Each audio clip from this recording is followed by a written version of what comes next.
નમસ્કાર વિદ્યાર્થી મિત્રો, આજના આપણા એજ્યુકેશનલ વિડીયોમાં આપણે ધોરણ 11 એસપીમાં પ્રકરણ નંબર 6 ની ચર્ચા કરશું. આપણા પ્રકરણનું નામ છે વિજ્ઞાપન પત્ર, જેને અંગ્રેજીમાં પ્રોસ્પેક્ટસ કહેવાય. વિજ્ઞાપન પત્ર કોને કહેવાય તેના વિશે આપણે ચર્ચા કરવાની છે. સમગ્ર પ્રકરણ દરમિયાન લગભગ તેની ચર્ચા અગાઉ આપણે કરી ગયા કે જ્યારે કોઈ કંપની જાહેર જનતા પાસેથી શેર બહાર પાડી અથવા તો ડિબેન્ચર બહાર પાડી કે અન્ય પ્રકારની જામીનગીરીઓ બહાર પાડી નાણાં એકઠા કરવા માંગતી હોય ત્યારે કંપનીએ વિજ્ઞાપન પત્ર તૈયાર કરી અને જાહેર જનતાને આમંત્રણ આપવું પડે છે. તો આપણે વિજ્ઞાપન પત્રના સંદર્ભમાં કેટલીક બાબતોની ચર્ચા કરશું. સૌથી પહેલી બાબત એ છે, અને આપણો પહેલો પ્રશ્ન પણ છે કે વિજ્ઞાપન પત્ર એટલે શું, કોને વિજ્ઞાપન પત્ર કહેવાય અને તેનું મહત્વ સમજાવવું. આપણે 4 રીતે તેના મહત્વની ચર્ચા કરવાની છે. તે પહેલા કેટલીક પ્રાસ્તાવિક બાબતોની ચર્ચા કરીએ. સૌથી પહેલી જરૂરી બાબત એ છે, આપણે કોઈ પણ વ્યક્તિને ધંધો કરવાનો વિચાર આવે અને પોતે ધંધાકીય પ્રવૃત્તિ શરૂ કરવા માંગતો હોય તો તેના માટે સૌથી જરૂરી કોઈ બાબત હોય તો એ છે નાણું, અથવા તો જેને આપણે મૂડી કહીએ છીએ. તો નાણું કે મૂડી એ ધંધાનું સૌથી મોટું ચાલક બળ ગણાય છે, કારણ કે કોઈ પણ ધંધાની કલ્પના મૂડી વગર શક્ય નથી. જ્યારે કંપનીના સંદર્ભમાં વિચારીએ તો કંપની એક વિશાળ કાર્યક્ષેત્ર ધરાવતું સ્વરૂપ હોવાથી, એક વિસ્તૃત સ્વરૂપ હોવાથી તેમાં મૂડીનું પ્રમાણ સૌથી વધુ જોવા મળે છે. કારણ કે આપણે અગાઉ પણ ચર્ચા કરી ગયા કે કંપની જે અન્ય ધંધાકીય સ્વરૂપોની જે કંઈ નબળાઈઓ હતી, જેમ કે એકાંકી માલિકીની પેઢીની નબળાઈને કારણે છે એ ભાગીદારી સ્વરૂપ અસ્તિત્વમાં આવ્યું. ભાગીદારી સ્વરૂપના જે નબળાઈના ભાગરૂપે કંપની જેવા સ્વરૂપનો ઉદ્ભવ થયો. તો ભાગીદારી પેઢીની નબળાઈઓ દૂર કરવા માટે અથવા તો તેની જે કંઈ ખામીઓ છે તેના જ કારણે દુનિયામાં કંપની જેવું સ્વરૂપ અસ્તિત્વમાં આવ્યું. હવે પ્રશ્ન એ છે કે કંપનીનું કાર્યક્ષેત્ર ખૂબ જ વિશાળ હોવાથી, કારણ કે જે કંઈ ધંધાકીય પ્રવૃત્તિઓ કંપનીઓ દ્વારા કરવામાં આવે છે એક વિસ્તૃત પ્રવૃત્તિઓ છે. જ્યારે કંપની કરતી હોય અને વિશાળ પાયા પર જ્યારે પ્રવૃત્તિઓ કરવાનો વિચાર આવે છે ત્યારે વિશેષ પ્રમાણમાં સૌથી પહેલો કોઈ ખ્યાલ આવે છે તો એ છે મૂડી કે નાણું. કારણ કે નાણાકીય જરૂરિયાતો છે એ ખૂબ જ વિસ્તૃત પ્રમાણમાં અથવા તો ખૂબ જ મોટા પાયા ઉપર નાણાકીય જરૂરિયાતો રહેતી હોય છે. તો નાણાકીય જરૂરિયાતો એકઠી કરવા માટે કંપની જ્યારે સ્થપાય છે, એટલું યાદ રાખજો, કંપની પાસે કોઈ નાણાકીય ભંડોળ અથવા તો નાણાકીય જે કંઈ જરૂરિયાતો છે તેને પૂરી કરવા માટે કોઈ વ્યવસ્થા નથી હોતી. કારણ કે કંપનીના સ્થાપકો જ્યારે કંપની સ્થાપે છે ત્યારે કંપની પાસે કોઈ મૂડી, કારણ કે કંપની અસ્તિત્વમાં આવે છે કાયદા દ્વારા, જ્યારે તેને સ્થાપવામાં આવે અથવા તો કંપની જ્યારે કાયદા દ્વારા અસ્તિત્વમાં આવે ત્યારે કંપની પાસે કોઈ મૂડી નથી હોતી, એટલું યાદ રાખજો. તો હવે કંપની છે એ મૂડી એકઠી કઈ રીતે કરશે? તો કે કંપની છે એ માલિકીની મૂડી એકઠી કરવા માટે શેર બહાર પાડશે. કારણ કે કંપની શેર દ્વારા નાણાકીય જે કંઈ જરૂરિયાતો છે એ નાણાકીય જરૂરિયાતો શેર દ્વારા છે માલિકીની મૂડી મેળવી અને પોતાની જે કંઈ ધંધાકીય જરૂરિયાતો છે તેને સંતોષવાનો પ્રયત્ન કરે છે. જ્યારે માલિકીની મૂડી મળી નથી શકતી ત્યારે કંપની છે એ ડિબેન્ચર બહાર પાડી ઉછીના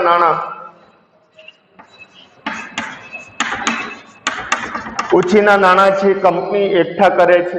તો હવે કંપનીની જે કંઈ નાણાકીય જરૂરિયાતો છે એ નાણાકીય જરૂરિયાતો જ્યારે જનતા પાસેથી સંતોષવાની હોય અથવા તો આ નાણાકીય જરૂરિયાતો કંપની છે એ જાહેર જનતા પાસેથી પૂરી કરવા માંગતી હોય તો કંપનીએ જાહેર જનતા પાસેથી નાણાં એકઠા કરવા માટે કંપનીએ સામાન્ય રીતે લોકોને આમંત્રણ આપવું પડે છે અને કંપની છે એ જાહેર જનતાને આમંત્રણ કઈ રીતે આપે તો કે જાહેર જનતાને કંપનીના શેર કે ડિબેન્ચર કે અન્ય પ્રકારની જામીનગીરીઓમાં રોકાણ કરવા માટે જે દરખાસ્ત કરતો જે દસ્તાવેજ બહાર પાડે છે તેને વિજ્ઞાપન પત્ર તરીકે ઓળખવામાં આવે છે।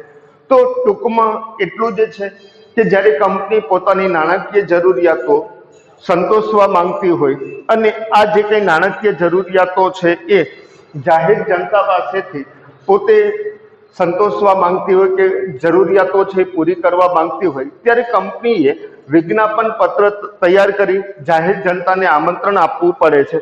તો જ્યારે કોઈ કંપની જાહેર જનતાને આમંત્રણ આપવા માંગતી હોય અથવા તો નાણાકીય જરૂરિયાતો છે એ જાહેર જનતા પાસેથી કંપની મેળવવા માંગતી હોય તો નાણાકીય જરૂરિયાતો પૂરી કરવા માટે કંપની જાહેર જનતા પાસેથી જ્યારે નાણાં મેળવવા માંગતી હોય ત્યારે કંપનીએ વિજ્ઞાપન પત્ર છે એ બહાર પાડવામાં આવે છે અથવા તો વિજ્ઞાપન પત્ર છે કંપની બહાર પાડતી હોય છે। તો હવે જાહેર જનતા આવી કંપનીઓમાં મૂડી રોકાણ કરતા પહેલા કાળજીપૂર્વક તપાસ કરે છે જ્યાં સુધી પૂરો સંતોષ ન થાય। કારણ કે જ્યારે કોઈ પણ કંપની વિજ્ઞાપન પત્ર દ્વારા જાહેર જનતાને શેર કે ડિબેન્ચર કે અન્ય પ્રકારની જામીનગીરીમાં રોકાણ કરવાનું જ્યારે આમંત્રણ આપે છે તો લોકો છે એ સામાન્ય રીતે કંપનીમાં સીધું રોકાણ નથી કરતા કારણ કે મૂડી રોકાણ કરતા પહેલા જાહેર જનતા છે એ અભ્યાસ કરે છે અને અભ્યાસ કર્યા પછી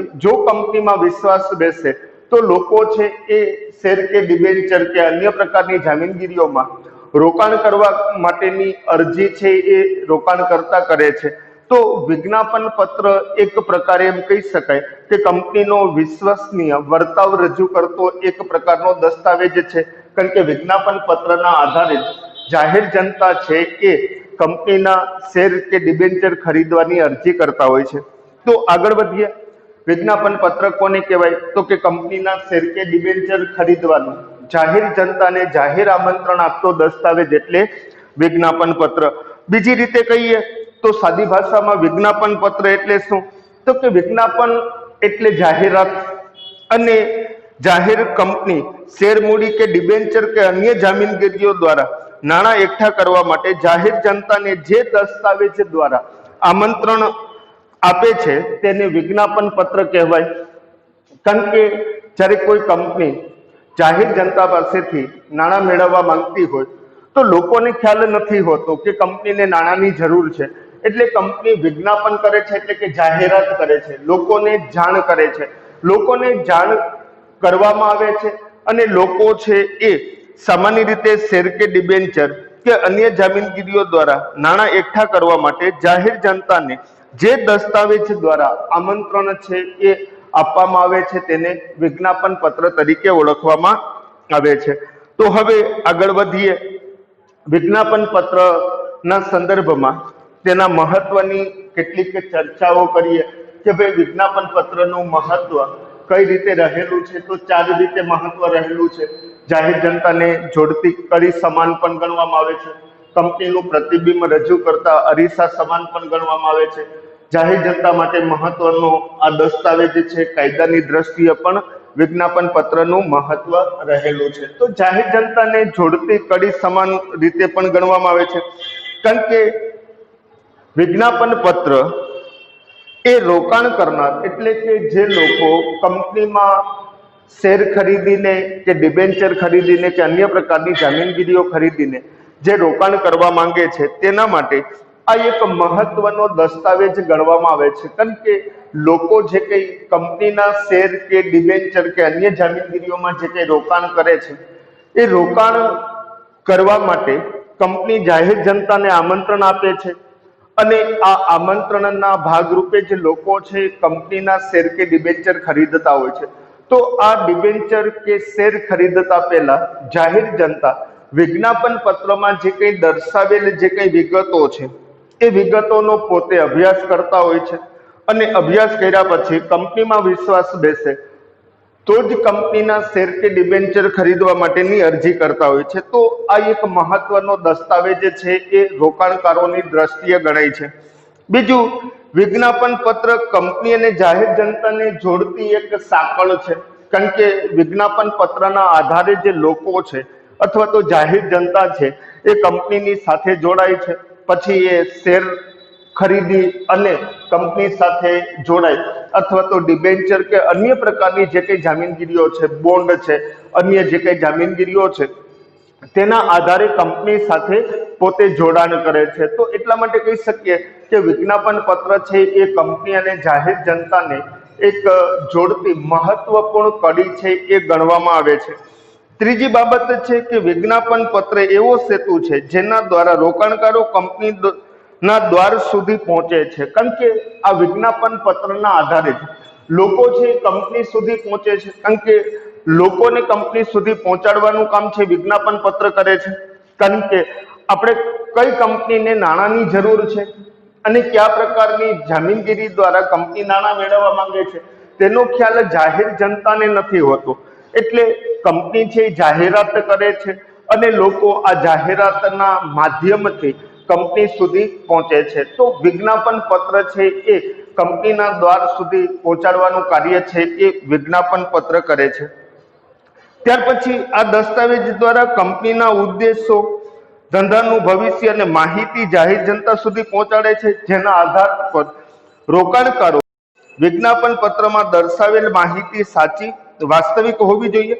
વિજ્ઞાપન પત્ર એ કંપનીનો જાહેર જનતા સાથેનો વિશ્વસનીય વર્તાવ રજૂ કરતો મહત્વનો દસ્તાવેજ ગણાય છે, કારણ કે એક બાબત એ પણ છે કે વિજ્ઞાપન પત્રના આધારે જે કંઈ કંપનીની માહિતી છે એ જનતા સુધી પહોંચાડાય છે।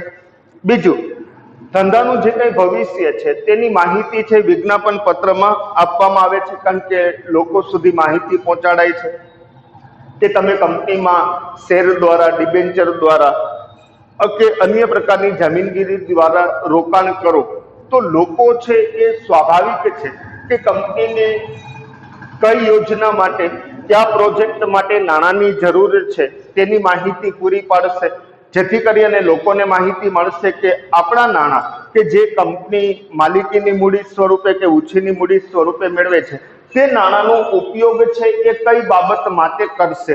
તો કંપની જે કંઈ ભવિષ્યની જે કંઈ માહિતી આપે છે, યોજનાઓની જે કંઈ માહિતી આપે છે તેના આધારે લોકો છે કંપનીમાં રોકાણ કરવાનો નિર્ણય કરે છે।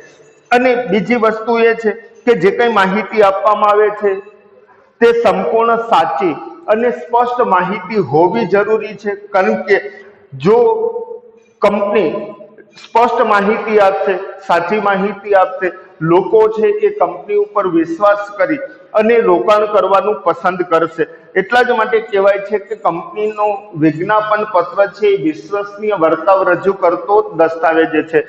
યાદ રાખજો, વિજ્ઞાપન પત્ર જાહેરાત છે, જાહેર ખબર નથી।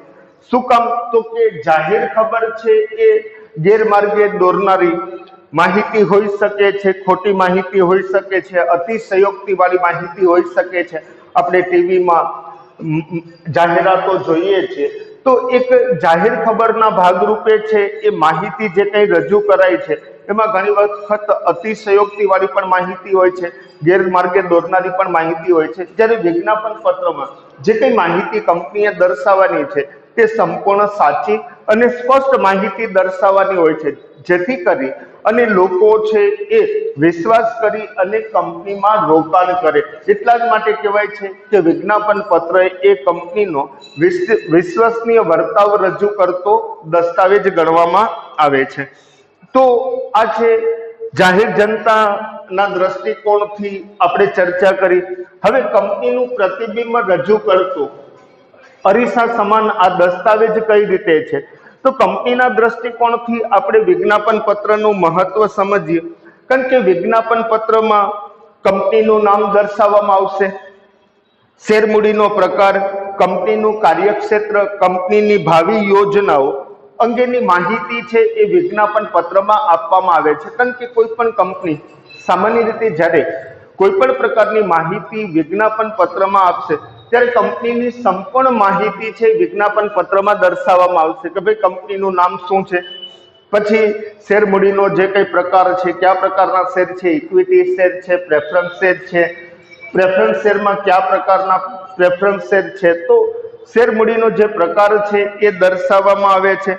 પછી કંપનીનું કાર્યક્ષેત્ર શું છે એ કાર્યક્ષેત્ર દર્શાવવામાં આવે છે. ત્યાર પછી જે કઈ ભવિષ્યની કંપનીની જે કઈ યોજનાઓ છે તેની સંપૂર્ણ માહિતી છે વિજ્ઞાપન પત્રમાં દર્શાવવામાં આવે છે. ત્યાર પછી કંપનીના જે કઈ મુખ્ય અધિકારીઓ છે તેની માહિતી આપવામાં આવે છે, જેમ કે કંપનીનું સેક્રેટરી છે, ઓડિટર છે, આ ઉપરાંત કંપનીના સંચાલકો છે, મેનેજિંગ ડિરેક્ટર છે.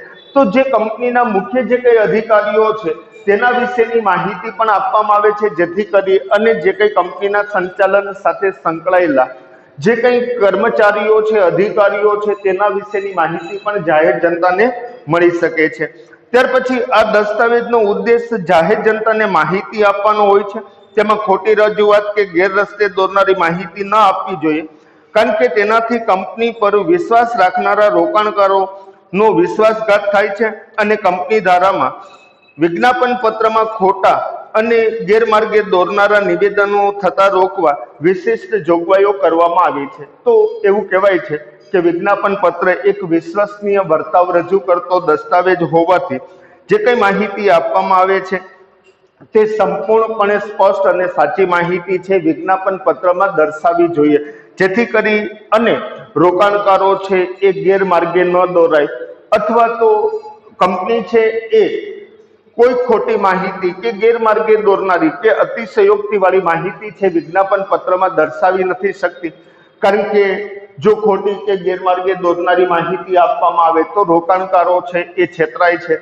કંપનીએ રોકાણકારો સાથે વિશ્વાસઘાત કર્યો કહેવાય છે અને આ વિશ્વાસઘાત ન થાય તે માટે થઈ અને જે કંઈ કાયદા દ્વારા છે અનેક નિયંત્રણો મૂકવામાં આવ્યા છે, જેથી કરી અને રોકાણકારોને ગેરમાર્ગે કંપની ન દોરી શકે. તો તેના માટેની કેટલીક જોગવાઈઓ છે કાયદામાં કરવામાં આવી છે કે જેથી કરી અને વિજ્ઞાપન પત્રમાં ખોટી અથવા તો ગેરમાર્ગે દોરનારી માહિતી ન આપવામાં આવે, કોઈ જાણી જોઈને માહિતી છુપાવવામાં ન આવે, અતિશયોક્તિ વાળી માહિતી છે એ લોકોને આપવામાં ન આવે.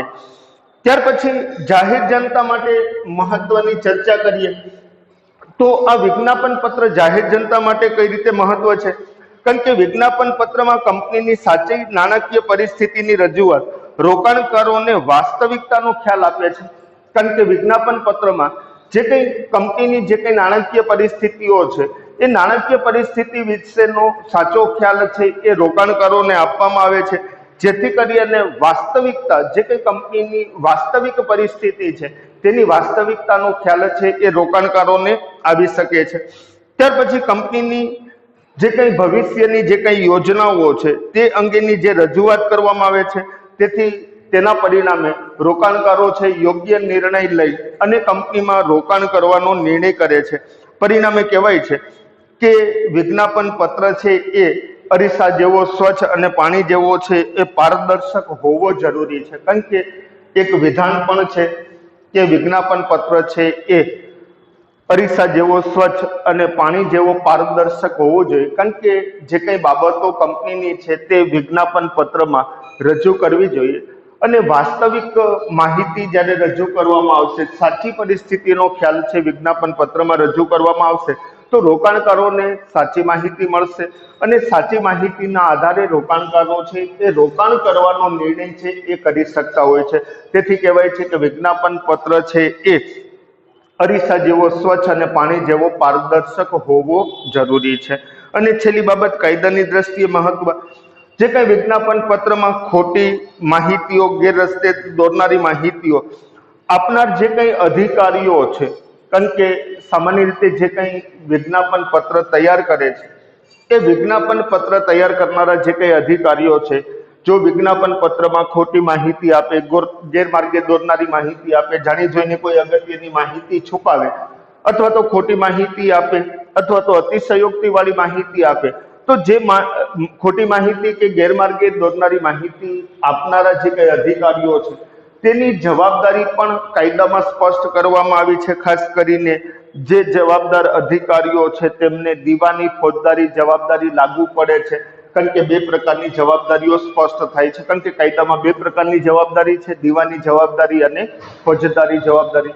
દીવાની જવાબદારી એટલે જેમાં જે કંઈ રોકાણકારોને ખોટી માહિતી આપવાને કારણે કે ગેરમાર્ગે દોરનારી માહિતી આપવાને કારણે જે કંઈ આર્થિક નુકસાન થાય છે તો એ આર્થિક નુકસાન ભરપાઈ કરવાની જવાબદારી છે. જ્યારે ફોજદારી જવાબદારીમાં દંડ કરવામાં આવે છે અથવા તો જેલની સજા અથવા તો દંડ અને જેલની સજા બંને કરવામાં આવે છે.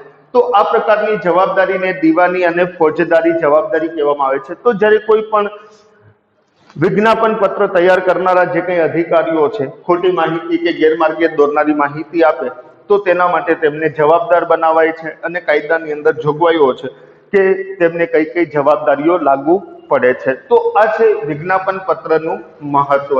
તો નવા પ્રશ્નની નવા વિડીયોમાં ચર્ચા કરશું.